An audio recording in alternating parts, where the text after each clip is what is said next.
All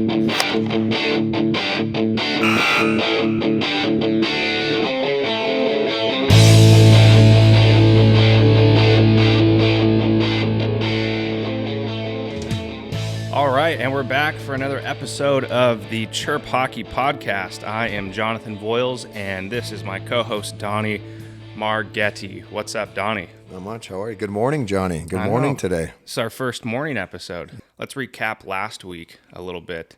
I know we're trying to get these out on Wednesday, but this one's going to be a little bit later. We had a hockey tournament this past weekend. Yeah. Kind of pushed us back a little bit. But that's the beauty of this. We want to get them out consistently, but we got to kind of go with the flow here a little bit. But last week, let's recap. We had a few guests on.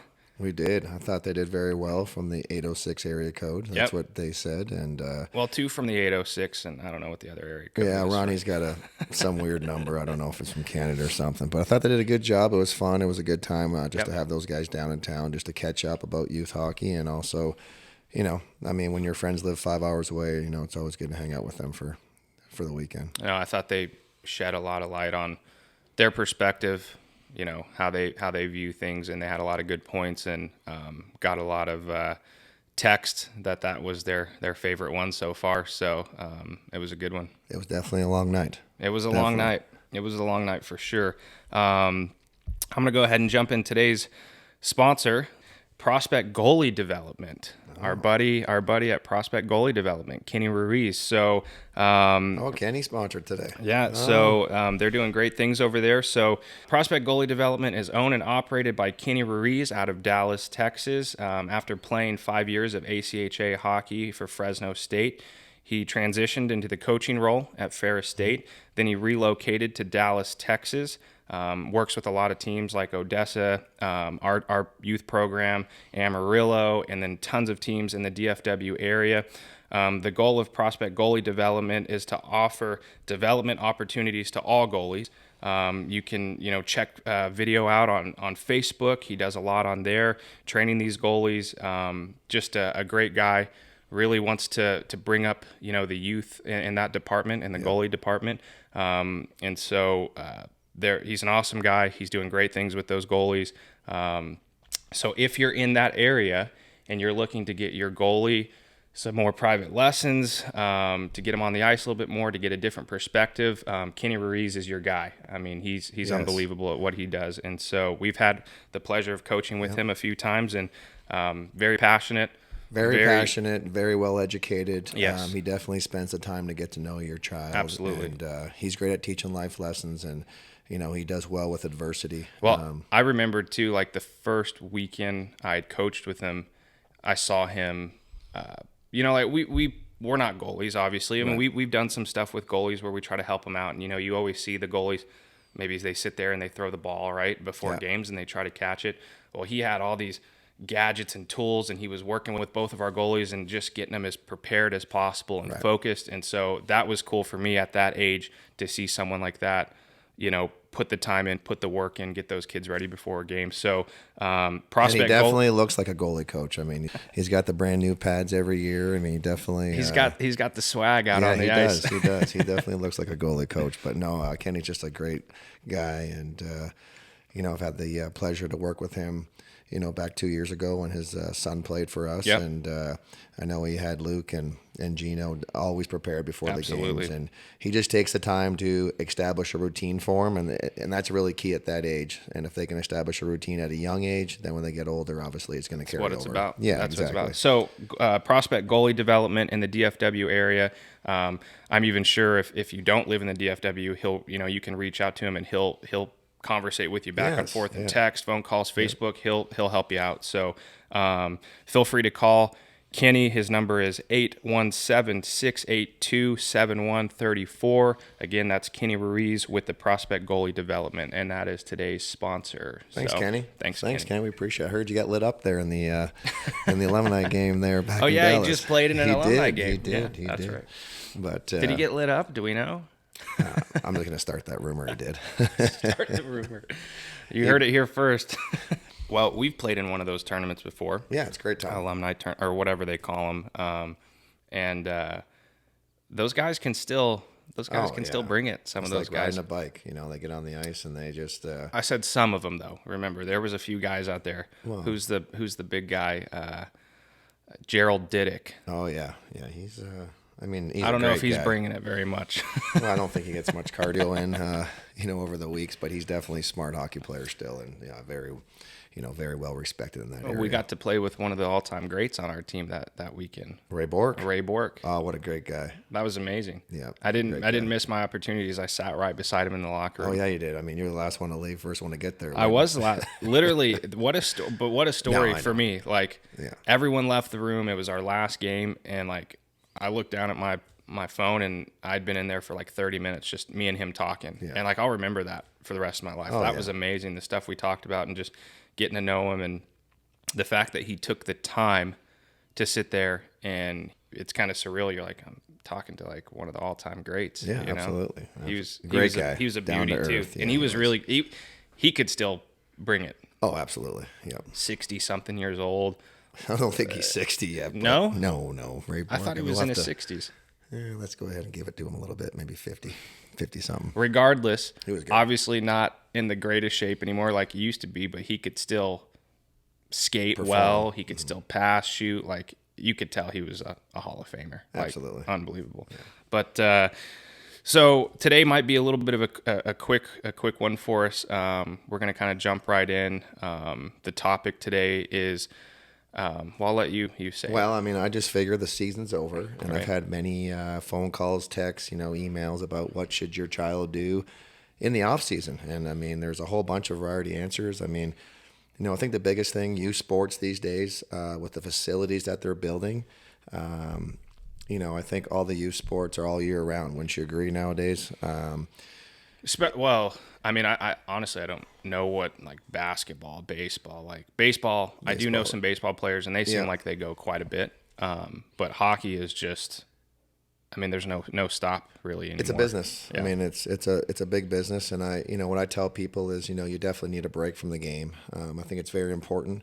It all depends what age group you're at too, as well. I mean, obviously you missed a few off seasons, Johnny. I mean, you could tell I don't stop. But no, I think it all depends what level you're trying out for. You're already chirping me already. I'm sorry, man. I know it's early in the morning. I was gonna chirp you when you walked in the door today. Are you starting to get like spray tans? Because you're looking super golden these days. Hey, Tans, you just woke out of bed. I was here at 6:30 this morning. I didn't realize that I'm just happy. the European wax does spray tans. Johnny, I'm just You get happy the 2 these for 1 days. special. I'm just happy these days, and the smile's contagious. But hey, let's go back though. I mean, it just depends how old you are. That's my answer to everybody. What caliber you're going to be trying out for? What programs are offered? I mean, it is good. I mean, if you're trying out for a AA, AAA team, and you're 12 years old and you do nothing during the off season, Right. well, the results are going to pay. I mean, for sure. They start getting like more competitive at the Pee Wee age level, and that's when people take it more serious. They want to make better teams, but you can always tell the kids that do absolutely nothing all summer, and that's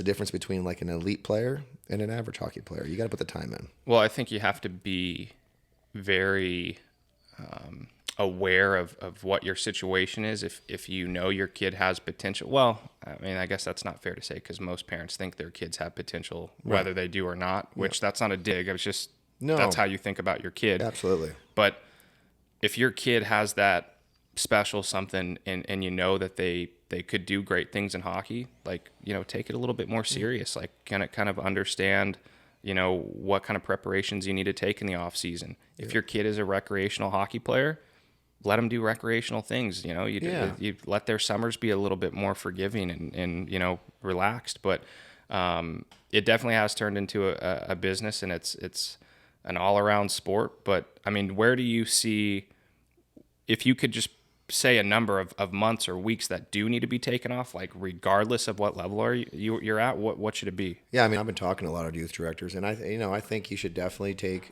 from the ice, a total of 8 weeks off, 9 weeks off. I mean, it doesn't have to be all at once, but at the same time, like I'll give you an Total. example. Yeah, I mean, If you took, did you say 8 or 9 weeks? the whole year, 2.5 months, I think it's very important. Dry land training is very important. You got to but build strength. If you took that off all at one time, though, No, some I'm of not. these kids it would hurt them for sure. I think. I think on the ice now, if you're not doing nothing, my biggest thing is Well, that's what my question is. Like, straight. like nothing. Like you're not doing off ice. You're not doing. I mean, if there was a time period that you could literally just let your kid be a kid, not saying that them working and doing hockey and training isn't being a kid, but I'm just saying no training. You're not on them. You're not telling, they're not going to private lessons. They're not doing any off ice. What's that time period look like? Well, I mean, I think it all depends on the individual schedule too, as well. I mean, like other people, a lot of athletes play different sport, multiple sports. I think your kid will tell you what he wants to do. Obviously, like my daughter, I mean, she's at the age, she's 13 now. She tells me what she wants to do. She's played softball, volleyball. I mean, same with Easton. He's played travel baseball, travel hockey. I think you have to go with the individual parent schedule. And I'll just give you an example. I mean, we have a few camps and clinics this month, that are really at the elite level that I think players are going to get a lot from. Mm-hmm. So what I do is I just get them on the ice once a week at this time, let them stay home, let them recover, relax, shoot hoops in the driveway, shoot pucks, just be a kid. That's the thing. And that reminds me, like you saying, like shoot hoops, like kids for the most part, I know there's probably some exceptions where you have kids that just sit on the couch and play Xbox all day or PlayStation, but right. Most will find an activity and physically they're doing something, they're running, they're playing. Like even if you just told them to sit down all day, they're going to find something to do, right? So they're staying active in a way. I think most. I think it's parent driven or the atmosphere that they're in. Right. I mean, if there are some kids, I mean, if they're left home all day, what do? They play. I mean, right. I mean, the Xbox, PlayStation. Like I said, well, and maybe that's a generational thing too, because I mean, it is generational. We didn't have I didn't get an Xbox until I think I was, I don't know, 14, 15 years old, something like that. So I had the Atari back in the day. I had the Atari. I've heard of it, but I never had it. Pac-Man. Yeah, exactly. But I remember, like, I was always active. It didn't matter if I could get on the ice or not. Like, if I was home, I was outside playing basketball or hitting a baseball or running around. Like, I was staying active. Right. Nowadays, I think you do. Can you hear that? That's our. So we're having construction. We got construction going on in the house over there. So if you hear anything, that's what it is. It's a buzz saw going off, cutting some Power wood. Grab Media is definitely doing well these days. Oh shoot. But I was always active, and I think nowadays I do see a lot more of kids. They sit down and they play video games a whole lot more, and they just sit there and their screen time is through the roof. Oh, absolutely. And I really think it's going to be parent driven. I mean, if your kid wants to, and it also depends on the age. If you're a Mike kid and you're young, I mean, once your season's over, usually they go into the next sport or activity. I mean, depending on the mom and dad's schedule. I mean, and then you fit it in, right? When you're a squirt Pee Wee advanced player, they're definitely going to do some lessons. If they should be doing other activities, other sports, doing stuff, as long as they're doing something. That's all I say to parents. And then obviously if they want to get on the ice once a week, once every 2 weeks, all these programs out there, they offer so many clinics and camps. I mean, it's good to put them into those camps and clinics. And this is where I think we disagree a little bit, because we've talked about all the sports that these kids get put in, and you've said multiple times, like, it's good for them to play other sports. I agree with that, but I think there's a line. And I see a lot of these kids like almost overboard. Oh, yeah. They're doing everything. Mm-hmm. And it's not just recreational. Like, they're going kind of, full force into these sports. They're on 5 different, travel teams for baseball. They play basketball. They play hockey. They're doing, different tournaments for hockey. Then they're doing, maybe it's a track meet. And then they're playing, it's like it doesn't stop. And nothing against that. But for me, like, when I have a parent, and again, teaching private lessons and being a skills coach, I have these parents that come up and they're like, why isn't this happening? Why isn't this clicking? And it's like, you're so spread out, for me, I really put, 2 things. I did figure skating and hockey, and everyone knows that, right? Like, that's all I did. Yeah. I never played any other travel sports. I never did anything else. And that was it. And even then I probably kind of spread myself too thin, depending on like, how great do you want to be at something? How high do you want to go into that? And so I think there's a time, I think when you're young, that's fine, 10, 11, 12, 13 years old. But once you start getting into that teenage age and you're getting close, you got to really start kind of narrowing it down. You do. You do. Depending on how successful you want to be, and when I have these parents who want their kids to be the best and be at the top, well, don't spread your kid too thin. That's the way I look at it. And I know we might disagree on that, but Yeah, I mean, I just think, just like you said, 12 and under, if they want to play other sports, play it. I mean, those, like those days of the parents getting involved playing kickball in the park, I mean, that's what I like doing. Right. Obviously with my schedule, I'm very fortunate enough to take my kids to the park, throw the ball around, play kickball, basketball. I mean, I think parents are so busy these days, and so they look for these programs that will give their kid an opportunity to excel. Like, you're busy when you have 3 or 4 different kids and they all play 5 different sports. Yeah. I mean, but at the same time, now you got all these businesses, right? You got multi-million-dollar businesses that are offering, clinics. I mean, not just hockey. I mean, baseball. They got hitting facilities. They got everybody that played the game of any sport. What do they do now? They all do private lessons. Yeah. I mean that's their main income. So what do? You're networking a business, and so you're reaching out to the basketball players, the hockey players, the baseball players, and you're offering your expertise on this. Right. And that's their full-time job. Right. And so that was the difference. Like back then, we had volunteer coaches, parents, dads. I mean, obviously I grew up in Canada, so they were still educated of the game of hockey. And so that's how we developed, and we continue to develop. We never had. That's not really fair to say. We never had. Just because you're born in Canada, you know the game? No, well, it's just like down here, right? I mean, a lot of people know the game of football, and Sunday nights are huge. But I'm just saying, I still don't know the rules of football. But we never had people that offered private lessons every week. Right. We had clinics. I get what you're saying. I'm camps. joking. I get what you're saying. saying. We had dads. Yeah. And so obviously the game's changed. Like this, this whole new generation, all the ex-players, that's what they do. I mean, if you look at all the people that run the Dallas, Metro, Austin, here, I mean, even here, I mean, everywhere, like in West Texas, and then you look at California teams in Chicago, they're all linked in like in a certain way. And it's the same with baseball. I mean, and they charge a lot of money. I mean, because that's their main income. Nothing against it. I know it's a business, but things have changed, and we have to accept change. But I really feel, just to get back on topic, that your kid will tell you what he wants to do. But I think, going on that family trip, doing nothing, very, very important. I think everybody stays busy these days. They want to keep up with hey, we have to do this, we have to do that. I think it's very important that you find maybe your organization director, have a good conversation with them, and they should lead you like in the right direction, just like we do. I mean, well, there is definitely not so much in our area, but in other markets, I definitely see like it's almost like keeping up with the Joneses, but you're doing it through your kid, right? Yeah. Like, oh, well, little Bobby does lessons 5 times a week, and he's got a shooting coach, and he's got a skating coach, and he's got all this, and so it's like, well, we better put our kid in it, right? And they want to keep up, and it's this constant battle, which. I guess I understand that you want, if it's available to you, you take advantage of it. But I do think, kind of going back to what you said, is your kid will let you know. Yeah. I don't ever see a kid, very rarely, you go, wow, that kid pushes himself just way too hard. You know what I mean? Like, overboard. It's normally the parents, right? Like, hey, give your kid a break a little bit. Now, that being said, I know I talked about, spreading yourself thin. I just think there's a line of letting your kid get into other sports, letting him, develop some other skills. And we've talked about sports, especially hockey, and not just because, we're partial to it or we're biased by any means. Hockey is an amazing sport to develop life, lessons. Yep.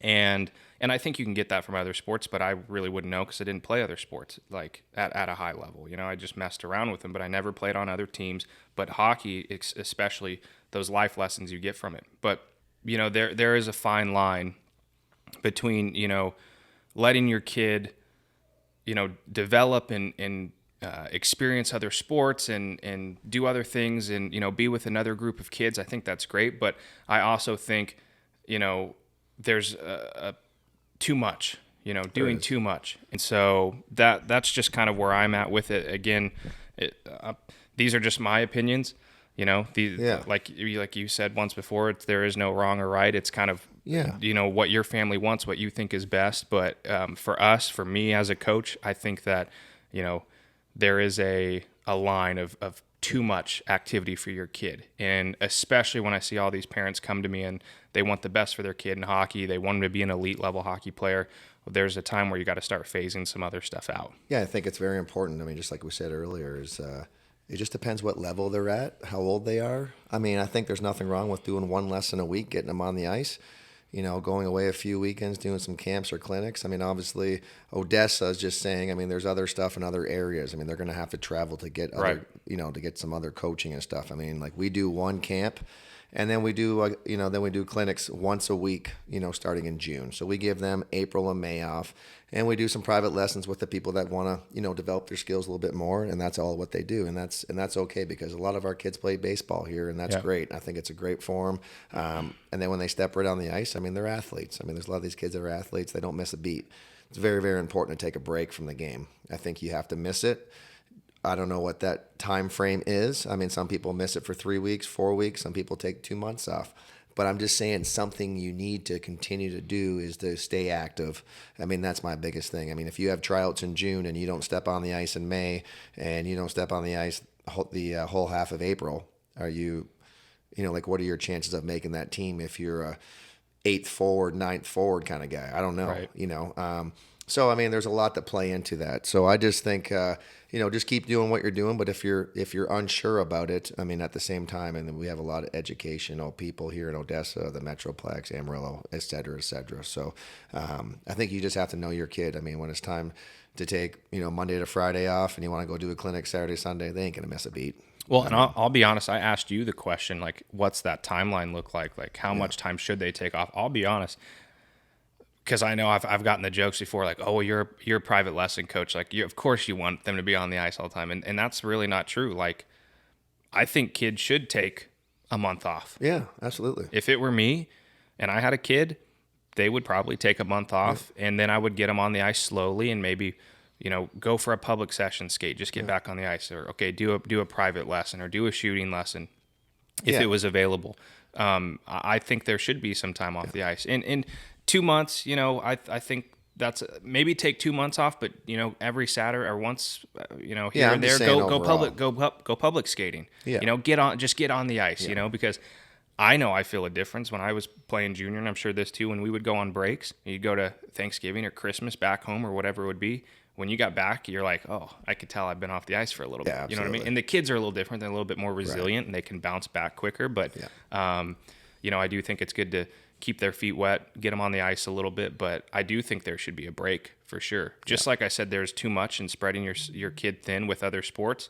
I think it's the same way in hockey. If that's all you do all year round, and there's no breaks, that kid's going to be burnt out. Absolutely. So- I know just for a fact, I mean, we're going to stay on the ice once a week right now. We got a couple clinics, and then we're going to take off the end of May all the way to the end of June. I mean, we're going, we're going to be going places. And I think that's what it's about. I mean, you got to take the proper time, obviously when all these dates start coming out for tryouts and stuff, It keeps the love of hockey alive, though, in my Exactly. opinion. Like, you want to miss something a little bit. When you're doing something, you're with, something, and you stick with it nonstop. It's like a vacation for a job, right? Like, when you're at your job 5-6 days a week, 8 to 5 or whatever it might be, there's a time where it's like, okay, it's time for a break, But I also think that the off season is also there to build strength. A lot of these kids, they're skating all year round, but they're not building up their leg strength. They're not doing activities, plyometrics, The off-ice stuff. I mean, the off-ice stuff. I mean, the people that do that, people that are running, playing other sports, I mean, they're building the strength. Well, of their that's a legs, part of their that core. change. Even though you're Exactly. working towards the same goal, Yep. you're able to develop in a different way. You're able to hit muscles you don't normally hit on the ice. Like, my legs are like so used to just being on the ice and skating, like I don't feel anything. But if I go to the gym, I've seen you run before. I run better than you. What are you talking about? Johnny. I could beat you in a race easy. You got those chicken legs all the way down. I've seen you last year when you went, and you said you go to the gym. Like, let's talk about the gym. You buy a membership. This is why. Hold on a sec. You bought a membership. How many times? Let's be honest. How many times have you been to the gym in the last 3 months? Not much. I know. 0 actually. So probably 3 So there months. you go. So you're. But I didn't buy a membership. I have a sponsor. Well, that'll be for another episode. But we do have a sponsor. You definitely wear the gym clothes though. Shout out Payne's Gym. Yeah, he's good. He's good. But at the end of the day, I mean, all I'm saying is that the off season for any sport is to build strength, Right. To take a break, continue, do other things. And then when you come back, whether it's 2-3 weeks at a time, I mean, whatever you decide to do, depending on your family schedule. I think the biggest thing is that these kids do get a break, and then they come back with a little bit of fire in them. I mean, that's the biggest thing. Last thing before we wrap up, like, what age do you think you should start taking your off ice, like, very seriously? What age does that happen? Well, and again, it also depends, how busy you are. Maybe you're not the right person to ask, because I feel like you would take squirt players and you would just like. I'd say 12 years old. You start the plyometrics. Pee-wees. Yeah, I mean, like, I offer a little program here. We go twice a week in the summertime. I got to train 18, 20 kids last year a week. You were there. I mean, you were help training. It definitely helped them with that. Running, conditioning. There's a lot of parents that don't have the opportunity or time to do that with their child. So that's why it's good that we offer it. And, I thought it was very successful. I've seen a lot of change, seen a lot of development in their legs and their muscles. And, it's always good to get pushed. Maybe I should do the off ice with you. You should definitely start. I got an older group that you could fit right in. You'd probably fit right in, same size. No, they're probably bigger than me. But no, I think at the peewee age, and it don't matter if you're the fastest kid, the slowest kid. I mean, you're pushing these kids through adversity. You're driving them. I mean, if you have a good coach and a good teacher, you don't mind paying $15, $20 that they get a great workout that you feel like, hey, my money's going a long way here. And that's what you want to find. I mean, if you're going to have someone that's going to train your son or your daughter, you want to find a good guy that has passion for the sport, that loves what he does. And I think he needs to look like a trainer too, as well. I mean, he has a lot of, what's the word I'm looking for? A lot of confidence in like what he's teaching. Right. So, I mean, that's what I would look for anyways. I mean, I know there's times when you're younger, you go to a T-ball practice and your boy hits the ball one time and you got 15 kids in line and there's no structure. I mean, the biggest thing is getting structure, getting people that care. And there's plenty of them around here, and then there's plenty in the Metroplex and Amarillo and et cetera, Oklahoma City and stuff. So I think the biggest thing I'd say, peewee age, you're going to definitely start to make that turn. You start growing, start hitting puberty, your voice starts changing, and I think the people that actually do apply themselves, they're going to be rewarded at the end. Well, just like we said with Kenny and how he was with the goalies, like he started now, which at the peewee level, right, getting those goalies into a schedule and being, what was the word you used? I don't remember routine. What you said. A routine. Yeah, routine. He's getting them in a routine to get themselves ready, get their mind ready before a game, and that preparation. Same thing with this, right? Yeah. Like you start hitting that peewee level, you start taking your off ice, and the summer's a little bit more serious, and that creates a routine for the rest of your life, and it only gets better and better and better, and you get stronger and stronger and stronger. So their attention span is a lot better, right? Like they start listening, like you start seeing things that you've said when they're 10. It's all about repetition. Then all of a sudden the little light bulb goes off on them, right? And then you're like, man, they're listening. Yeah. And so I think it's very rewarding as a coach too to continue to stress the fundamentals of the game. Right. Well, that's awesome. Well, I think that's going to wrap it up for today's episode number 4 of the Chirp Hockey. Man, we've morning show. Obviously, you're still in your PJ still, but I mean, it's a morning show. PJs. And I was knocking at your door at 6:30 this morning. I thought you were wearing a onesie the other day. Donnie got these gray sweatshirts. Hey, we do got new Chirp Hockey. Why are you trying to change the subject? Because we do have new Chirp Hockey T-shirts. Trying to change the subject on me. They didn't make an extra small for you, so I took the medium. We do have new shirts. We've started our shirts, and I actually put a Facebook post up the other day, and I had a lot of people message me asking for them. On that. So, and they're nice. Like they're very. This is the next level material, same as the pure hockey material. It's very nice, comfortable, especially if you live in a hot environment like Texas or easy Arizona. With the pure hockey stuff. They haven't put our stuff in their store yet. Yeah, so I like pure hockey. I've been supporting them. Oh, it's a good store. But yep, new T-shirts. Man, you totally derailed me from what I was going to chirp you on, and good job. Oh, I also, let's do this real fast. Go, you can talk about something. I put up a poll on Instagram last night. Who chirps better? Did you see it? No, I tagged you in it. Johnny, I have kids. I got things to do. You have nothing to do, and please, you get a little time away from the wife once in a while. But all right, I'm gonna look it up. So we'll see who won. Are you kidding me? Yeah, did I win?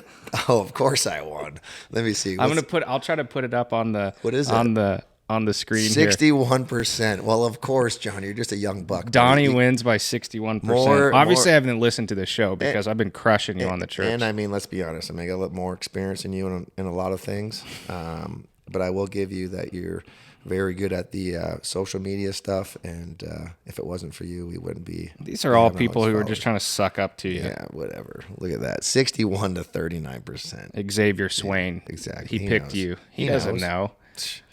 Skinny rat. Xavier Swain. Look at these people. They're just trying to suck up to you. Yeah, Johnny. So, I mean, that's well, you got me. Yep. 61%.